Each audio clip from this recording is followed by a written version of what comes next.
안녕하세요. 이춘선입니다. 오늘은 또 다른 이야기, 그리고 다른 이야기에 따른 질문 또 6가지 하겠습니다. 이야기 읽을게요. 그 뒤에 곧 예수께서 나인이라는 성읍으로 가시게 되었는데 제자들과 큰 무리가 그와 동행하였다. 예수께서 성문에 가까이 이르셨을 때에 사람들이 한 죽은 사람을 메고 나오고 있었다. 그 죽은 사람은 그의 어머니의 외아들이고 그 여자는 과부였다. 그런데 그 성의 많은 사람이 그 여자와 함께 따라오고 있었다. 주님께서 그 여자를 보시고 가엾게 여기셔서 말씀하셨다. 울지 말아라. 그리고 앞으로 나아가서 관에 손을 대시니 메고 가는 사람들이 멈추어 섰다. 예수께서 말씀하셨다. 젊은이야, 내가 너에게 말한다. 일어나라. 그러자 죽은 사람이 일어나 앉아서 말을 하기 시작하였다. 예수께서 그를 그 어머니에게 돌려주셨다. 그래서 모두 두려움에 사로잡혀서 하나님을 찬양하면서 말하기를 우리에게 큰 예언자가 나타났다 하고 또 하나님께서 자기 백성을 돌보아 주셨다 하였다. 예수의 이 이야기가 온 유대와 그 주위에 있는 모든 지역에 퍼졌다. 누가복음 7장 11절에서부터 17절까지에 있는 이야기입니다. 이제 오늘 첫 번째 질문. 지금 들은 이 이야기 중에서 어떤 말이 너를 기쁘게 만드니? 이야기 듣고 나서 되게 좀 나를 기쁘게 만든 말? 하나님께서 그의 백성을 돌봐주셨다. 그 말 들으니까 나를 기쁘게 만들어서 그 말이, 그지? 하나님께서 그의 백성을 돌봐주셨다. 자기 백성을 돌봐주셨다.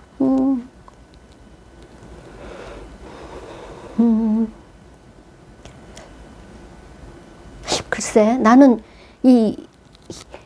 여기 질문을 쓴 사람으로서 지금 딱 떠오르는 그냥 말은 울지 말아라? 그 나한테 누가 울지 말아라 라고 말을 해주고 옆에서 이렇게 다독여주는 사람이 있으면 글쎄, 그게 좀 기쁘게 나를 만들 것 같아. 기쁘게 만들지는 어쨌든 하여튼 그 울지 말아라.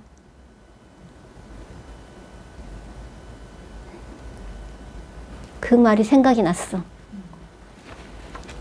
저는 어떤 어려운 상황일 때, 그때 이제 하나님이란 존재를 느끼기가 참 힘들잖아요. 근데 이제 어떤 상황에 의해서 하나님을 발견할 때, 하나님이 나와 함께 하시는구나. 이런 걸 느낄 때가 이제 기뻤던 것 같아요. 그치. 그 순간은 정말 기쁜 순간이지. 하나님이 나와 함께 하시고, 그러니까 그 순간에는 내가 그걸 느끼는 순간은 진짜 기쁨의 순간이지, 사실은. 마음의 평화가 오고 갑자기 모든 일에서부터 다 풀려나는 순간이잖아. 그게 이제 밖에 뭐가 해결이 됐다기보다 내 안에, 내 마음 속에 평화가 오는 순간이니까. 그렇지. 근데 그 말이 그럼 가슴에 와 닿았겠다. 하나님이 자기 백성을 돌보셨다. 그건 진짜 감사한 말이네. 두 번째 질문. 왜 이 사람은 젊은 나이에 죽었을까?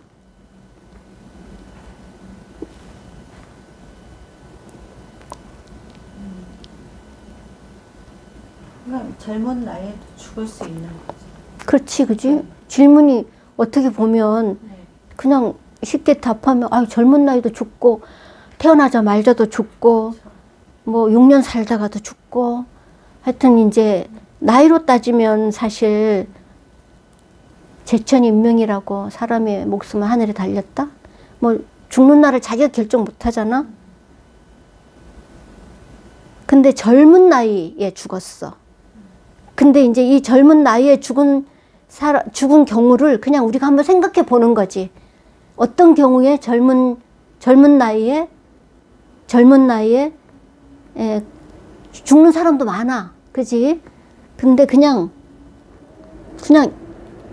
모르지 우리가 이 사람이 왜 죽었는지는. 근데 그냥 생각해 보는 거지. 아마 사고가 아니었을까? 사고가 아니었을까?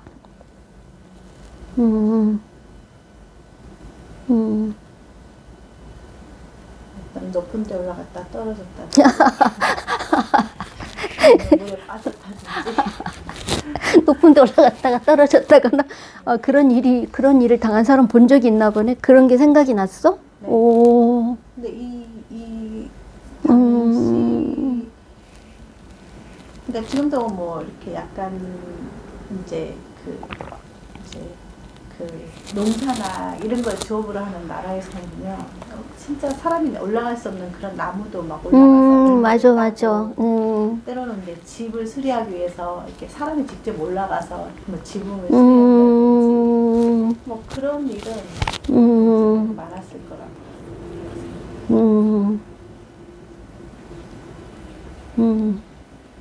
그렇지. 옛날에는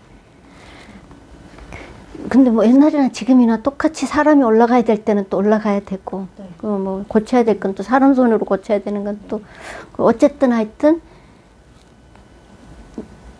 이제 사고 같은 경우는 뭐 그냥 피할 수 없이 많이 일어나는 경우.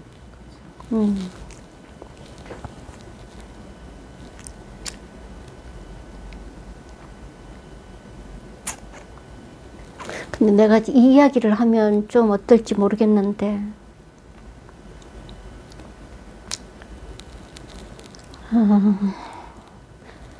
이제 대학교를 졸업하고 대학원도 졸업하고 대학원 졸업하고 이제 좀 직장 갖고 직장을 좀 구하면서 이제 좀 대학원 졸업하면서 내가 왜 이런 공부를 해야 되는지도 이제 막 깨닫고 이제 그랬는데 30대 이제 초반인데 그 위암이라는 거를 이제 알게 됐고 그 알고 난 이후에는 한 3, 4개월 있다가 세상을 떠나야 되는 상황을 맞았는데, 근데 안타까운 건 이제 뭐 어렸을 때 이제 그냥 친척 집에 있어야 됐는데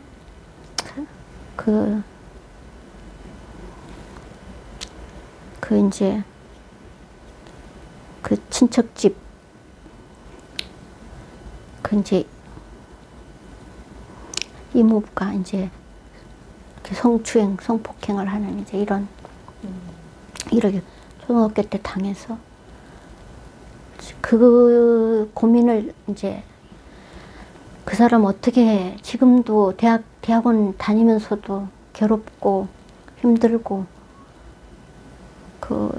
어떻게 하면 좋을지 지금 나한테 사과하는 말을 듣고 싶은데 지금도 찾아가서 얼굴 보기도 두렵고 어떻게 했으면 좋겠냐 이제 이런 고민을 나한테 의논을 했는데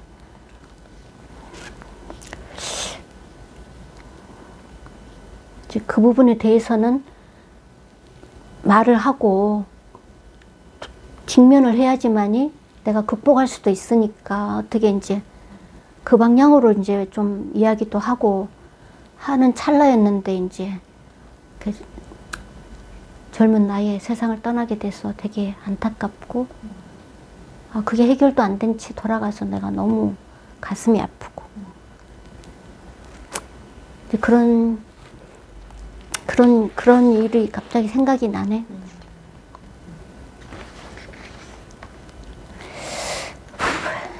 그런 질문 세 번째는 죽은 젊은 청년은 어떤 삶을 살고 싶어 했을까? 지금 우리는 이 청년에 대해서 몰라. 이야기에서는 이 청년에 대한 뭔가를 지금 주고 있지 않아, 이야기는. 근데 단지 이 청년이 혼자 사는 엄마, 그러니까 엄마가 단둘이 살았다는 거. 그 엄마가 이제 과부였다는 거. 이제 그 과부의 외아들이었다는 사실. 그 과부에게 외아들은 사실 이제 정말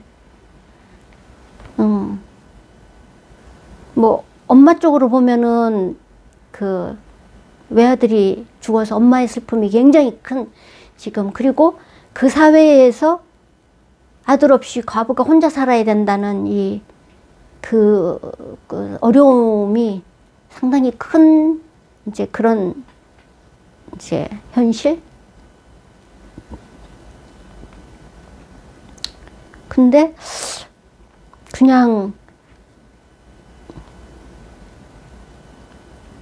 엄마와 단 둘이 사는 그 청년, 네, 청년이 뭐 꿈꾸고 바랐던 삶.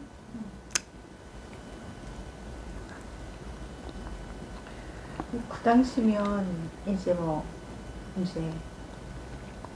그냥 여성이 이제 혼자 산다는 거는 이제 어려운 시대잖아요. 그렇지. 네. 그러니까 가부의 아들로서 이제 성장을 해서 청년이 되었다면 아마 이 청년이 가장. 그렇지, 가장이지. 노릇을 이제 하려고 이제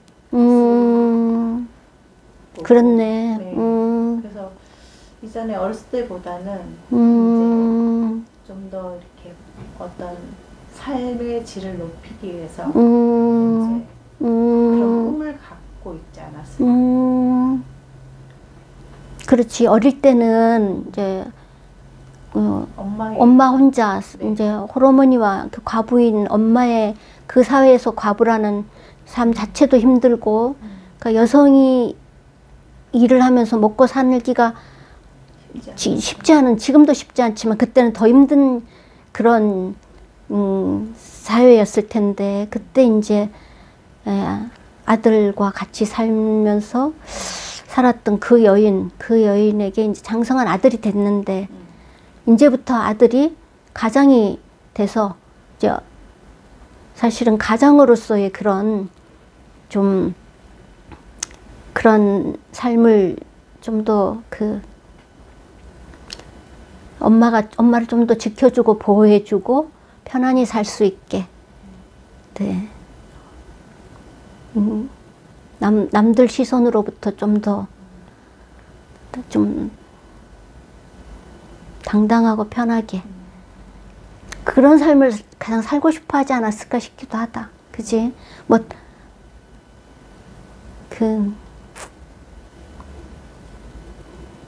근데 아들이 죽었어요. 지금 그런 아들이.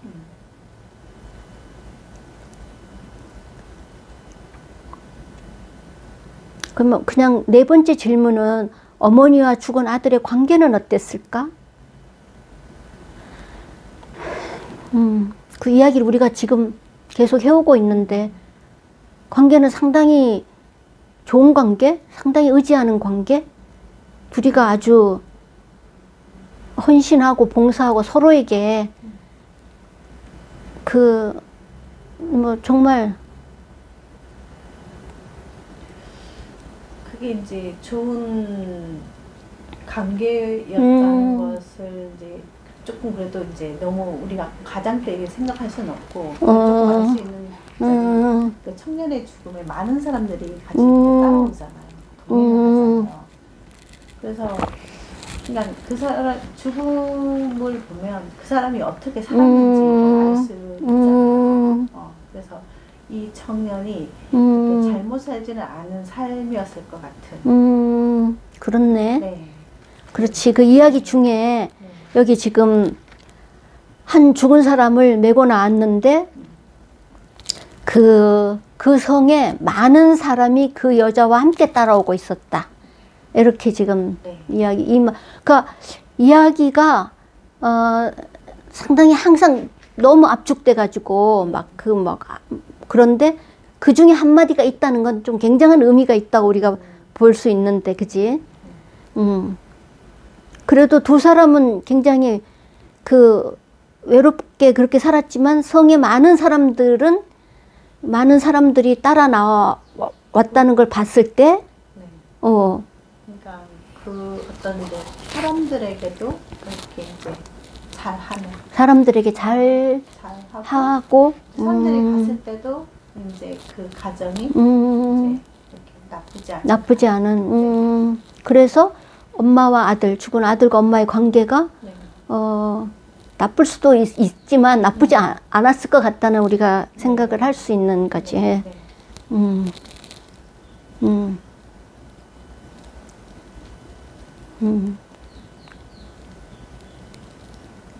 다섯 번째 질문.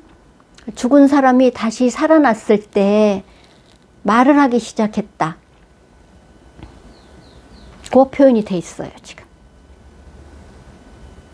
그 왜 말을 하기 시작했다고 했을까? 밥을 먹거나 물을 마시지 않고.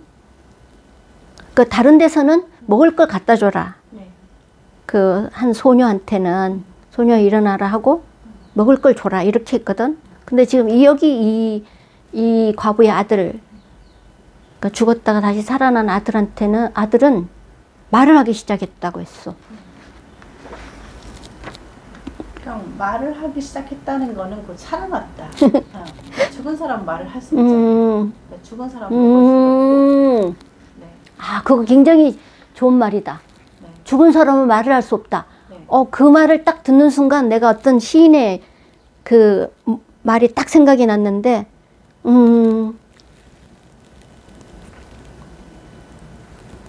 그게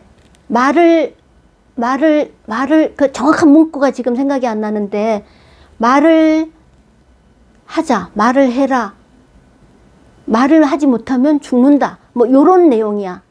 그러니까 죽음과 말 못함. 그러니까 살았으니까 지금 말을 하는 거 아니냐. 지금 이거. 그 시기가 딱 그렇게. 그러니까 말을 못하게 하면은 죽이는 거나 마찬가지야. 다시 또 옆으로 좀 가면. 그러니까 죽은 삶이라는 건 말을 못하는 삶이야, 지금. 그러니까 죽은 자는 말이 그 말을 한다는 건 굉장히 살아있다는 증거고, 말을 해야만 산다는 말이기도 하고, 그 말의 중요함, 이걸 지금 들여다볼 수 있네.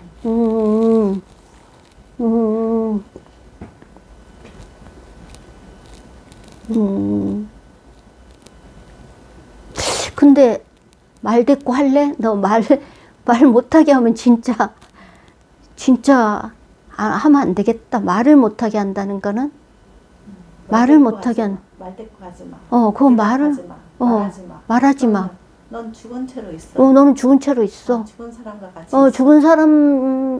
죽은 사람 말을 못하니까 말을 못하는데 산 사람한테 말을 못하게 하는 거는 죽은 채로 있어. 뭐 이런 죽이는 행동이잖아, 그지? 그래. 특히 어린 아이들한테는 그렇게 말을 못하게 하는 게 그 사람을 죽이는 행동이다. 이렇게까지 우리가 생각을 해볼 수 있잖아. 마찬가지로 회사에서도 말하지 마. 회사에서도 네. 그리고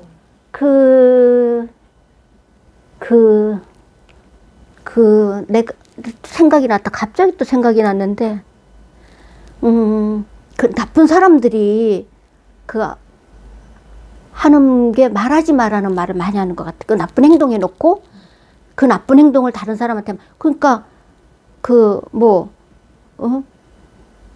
아이들한테 그 성추행하고 막 그렇게 몹쓸짓 해놓고 엄마한테 말하지 마라, 선생님한테 말하지 마, 아무한테도 말하지 마 하거든. 엄마한테 말하면은 뭐 어떻게 하겠다. 누구한테 말하면은 죽이겠다. 뭐 이렇게 가잖아. 그럼 쫓아내겠다. 뭐 이런 말을 못하게 하는 거야. 근데 신기한 거는 말을 하지 마. 아무한테도 말하지 마세요 하면은 진짜 말을 안 해야 될 것 같은 생각이 든다. 아, 나 그럼에도 불구하고 말해야지 이 생각이 드는 게 아니라 말하지 말라고 했는데 이게 그러니까 우리가 어떤 그런 그 도덕적인 그런 훈련이랄까 이런 게 다른 사람이 뭘 하지 말라고 하면은 그 하지 말라는 쪽으로 따라가는 게 아주 길을 들여져 있는 것 같아. 빨리 거기서부터 반대하거나 저항하기보다는 일단 그 말을 따라서 행동하는 데 익숙해져 있는 것 같아. 나는 내가 이렇게 나이가 많이 든 상태 60대에 들었는데 이제 집 앞에서 버스를 타러 이렇게 내려오다가 차가 큰 게 하나 이렇게 봉고차 같은 게 하나 딱 서 있는 거야. 이렇게 아파트에서 내려와서 버스 타러 가는 그 길 사이에 딱 차가 그 가에다 차를 대고 있는데 내가 이렇게 지나가니까 그 차 안에서 이제 두 사람이, 한 사람은 운전석에 있고 한 사람은 그 창문 쪽에 있으면서 둘 다 남자였는데 창문 쪽에 있는 사람이 나한테 이렇게 이야기하는 거야. 우리가 지금 백화점으로 빠지는 밍크 코트를 차에 갖고 있는데 굉장히 싸다고, 이거 하나 사면 좋겠다, 사시겠냐 막 이렇게 말을 해가지고 내가 그걸 무시하고 그냥 갔으면 되는데 그 사람들이 차를 대놓고 거기서 나한테 그렇게 말을 걸 때 내가 얼마에 파시는데요? 내가 이렇게 물었어. 그랬더니 50만 원에 판대. 그런데 이거를 아무한테도 말하지 마세요. 누구한테도 말하시면 안 돼요. 이렇게 이야기를 했어. 그러면서 나한테 하는 말이 일단 차에 한번 타서서 이야기하자. 이렇게 이야기를 했어. 그 순간 내가 이렇게 운전석에 있는 사람을 딱 보는데 운전석에 있는 사람이 그 인상이 상당히 갑자기 막 그냥 뭐라고 할까, 아주 차갑게 느껴지고 그리고 감정이 없는 사람처럼 느껴지면서 그 사람의 그 모습이 섬찟했었어, 나한테. 그래서 그 순간 아차 싶더라고. 그래서 내가 아니요 하고 길을 갔다. 그 차를 안 탄 건 정말 잘한 일이고, 그 순간 내가 그런 운전사의 풍겨 나오는 그 섬찟함, 어떤 그런 차가움과 이런 것이 느껴졌다는 게 굉장히 좀 그랬는데, 내가 그 이후에 후회한 게 하나 있어. 아, 내가 이거 말을 했어야 되는데, 내가 이거 경찰에 신고를 했어야 되는데, 나는 왜 아무한테도 말하지 말라는 그 말에 내가 딱 스톱이 된 것 같아. 아무한테도 말을 안 했어요. 그래서 내가 그 말이 얼마나 무서운 말인가 하는 거를 나중에 알게 돼가지고, 아, 이제부터 아무한테도 말하지 마라 하는 말에는 꼭 반응을 해야 되겠구나, 말을 해야 되겠구나 하는 걸 굉장히 되새겨서 생각을 하게 됐고, 그런 말을 다른 사람한테도 알려야 되겠구나, 내가 이렇게 생각을 하게 됐거든. 그 말을 못하게 하는 게 이게 정상이 아니지. 이럴 때는 사람을 죽이는 행동이거든. 지금 나쁜 짓을 하기 위한 첫 돌을 지금 까는 행동이 말을 하지 마라. 가스라이팅 하는 사람들도 관계를 다 차단시키고 이제 말을 못하게 한대잖아. 그래서 말을 못하게 하는 경우에 있을 때 자기를 잘 돌봐야 될 것 같아. 내가 지금 말을 못하게 하는 사람과 같이 있다? 이 사람 좋지 않은 사람이다. 일단 이렇게 생각을 할 필요가 있을 것 같아. 근데 살고 난 다음 첫 번째 한 행동이 말을 하기 시작했다. 그러니까 이제 이렇게 지금 우리가 지금 여섯 번째 질문이 죽은 청년이 일어나자마자 하기 시작했다는 말은 무슨 말이었을까? 지금 여섯 번째 질문은 죽었다 살아난 청년이 말을 하기 시작했다 했는데 그 청년이 무슨 말을 했을까? 무슨 말을 했을까? 왜 이렇게 많이들 모여있냐? 아, 왜 이렇게 많이들 모여있어요? 무슨 일이 있었냐?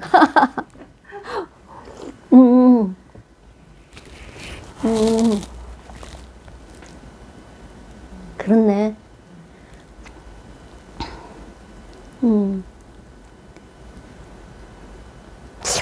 그래.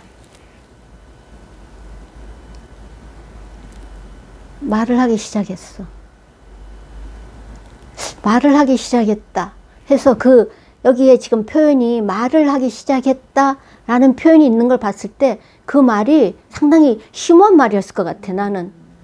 그게 그냥 누구나 하는 어떤 그냥 그런 말 같으면 이런 이야기에 그 표현이 강조가 돼가지고 들어왔다는 건 상당히 그 말이 어떤 그 말이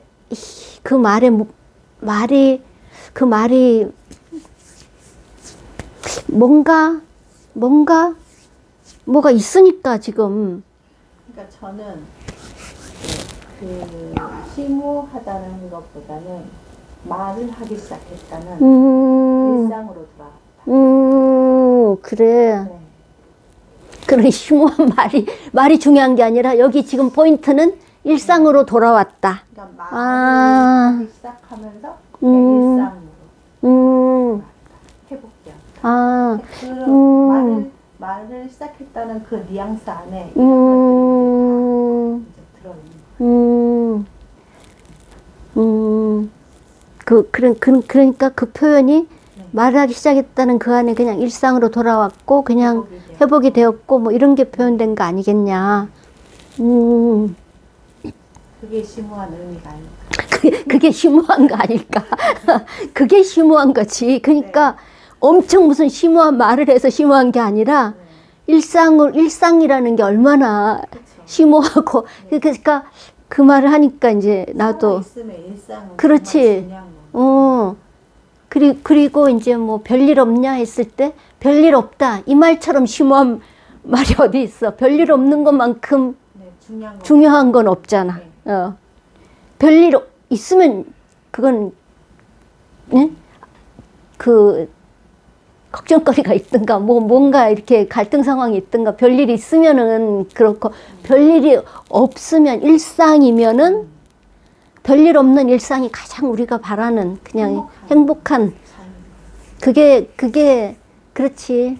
그게 어쩌면 평화로운 순간일 수 있지. 그래서 말을 하기 시작했다. 말은 일단 살아있다. 있는 증거고 살았고 뭐 그냥 일상으로 돌아온 그냥 평범함, 그냥 별일 없음, 뭐 아무 일도 없었던 것처럼 그냥 그런 행동의 연속. 이제 그게 좋은 거지. 기적 같은 일이 죽었는데 일상으로 돌아가는 정말 기적.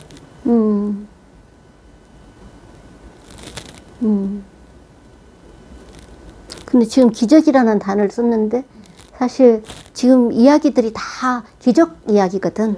기적 이야기야. 그래서 이제 우리가 뭐 전문가 신학 공부하고 신학 교수들은 이제 뭐 그런 말 쓰잖아. 기적 사화 막 이렇게 막 한자같이 섞인 이런 말을 쓰는데 근데 이제 이게 이제 내가 조금 이렇게 짚고 싶은 건 뭐냐면 이걸 그냥 기적 이야기, 기적 사화 이렇게 딱 해버리면 이 명명하는 순간 기적이라는 데 너무 꽂히는 거야. 기적. 나는 여기서 기적이 아닌 것을 계속 노력하고 있는 거야. 나는 여기서 질문을 할 때 기적이란 단어 한 번도 안 썼어. 이야기할 때 왜냐? 기적하면은 그냥 어떻게 기적적으로 그냥 기적이라면 아주 특수하고 뭐 이렇게 그렇게 생각을 할까 봐. 그러니까는 사람이 흔히 내가 할 수 없는 일이라고 생각을 할까 봐. 근데 이제 내가 노력하는 거는 내가 할 수 있는 거다. 우리가 할 수 있는 거다. 누구 한 사람만 할 수 있는 게 아니다. 이제 이거를 좀 그래야지 삶으로 연결된 말씀이 되거든. 삶 속에서 내가 행동으로 옮길 수 있는 가르침이 그게 살아있는 가르침이야. 나하고 관련 없고 그냥 일부 사람만 하면 되고 나는 접근할 수 있는 통로가 없다? 이거는 배움이 아니. 그거는 그냥 머릿속에 갖고 있는 지식과 삶과 분리된 하나의 지식일 수는 있는데 내가 삶과 분리되지 않은 지식이 참 지식이야. 그게 행동으로 생활과 연결된 때만 그건 내 것이 되는 거거든.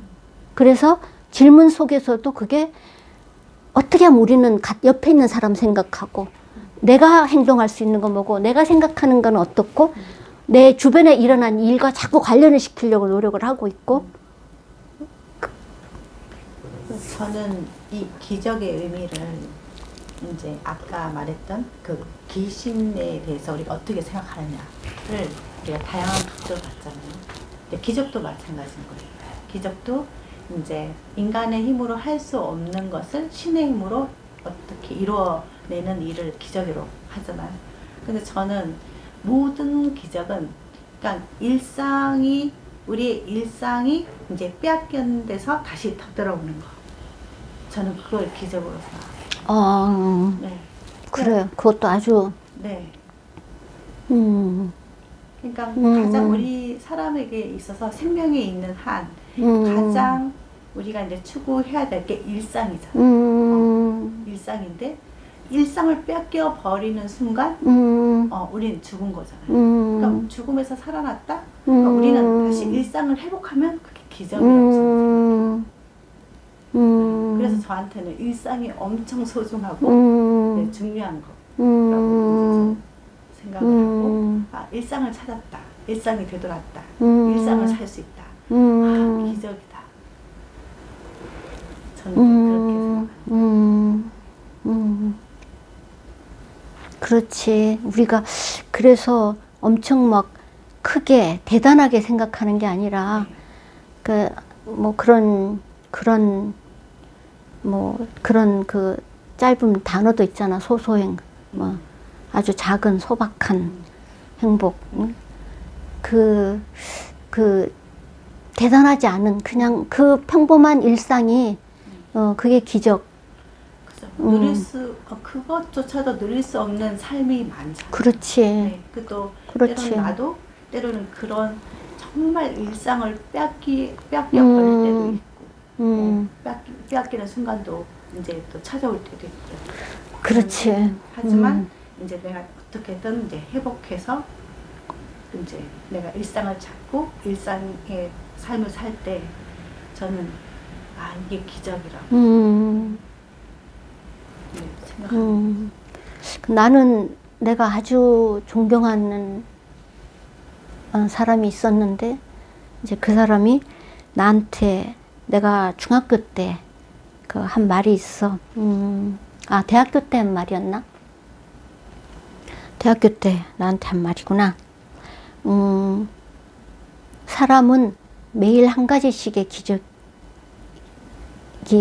있다. 그렇죠. 자기에게는 매일 하루에 한 가지씩 기적이 일어난다. 이런 식의 말을 했어. 그래서 내가 그때도 그 말이 굉장히 큰 감명과 충격을 받고 아마 그때까지 나는 기적이라는 게 좀 정말 동떨어진 어떤 그냥 막 놀라운 일, 정말 막 불가능을 가능하게 한 어떤 것 이런 생각을 했을 것 같아. 그런데 그 말이 나한테 그렇게 가깝게 다가온 건 그냥 매일매일 삶 속에서 한 가지씩의 기적은 일어난다니까. 그럼 오늘 나한테 일어난 기적은 뭐지? 아, 오늘 내가 이 사람하고 만난 게 기적이네. 그러니까 하루에 한 가지씩 기적을 찾기 시작하니까 정말 하루에 한 가지씩의 기적이 있더라고. 그래서 기적에 대한 생각을 내가 그때 네. 바꿨어. 기적이라는 거. 그리고 이렇게 이제 어르신들은 이렇게 사소한 이렇게 생활 영역에서 뭐 넘어지시거나 그러면 이렇게 이제 그 뼈가 다 으스러지거나 부러져서 평생 자리에 누워 계시거나 아니면 활동이 이렇게 되게 제한을 많이 받잖아요. 근데 어느 날 제가 미끄러졌는데 뭔가를 잡은 거예요. 그래서 하나도 안 다친 거예요. 그 순간 기적이 일어났다. 그렇지. 이런 생각을 하면서 그 후에 저는 또 일상을 너무 잘 살았거든요. 다치지 않아서. 네, 그때 그 순간 내가 그 순간 뭔가를 잡을 수 있는 그 상태. 이건 기적 아닌가. 네. 그렇지. 네.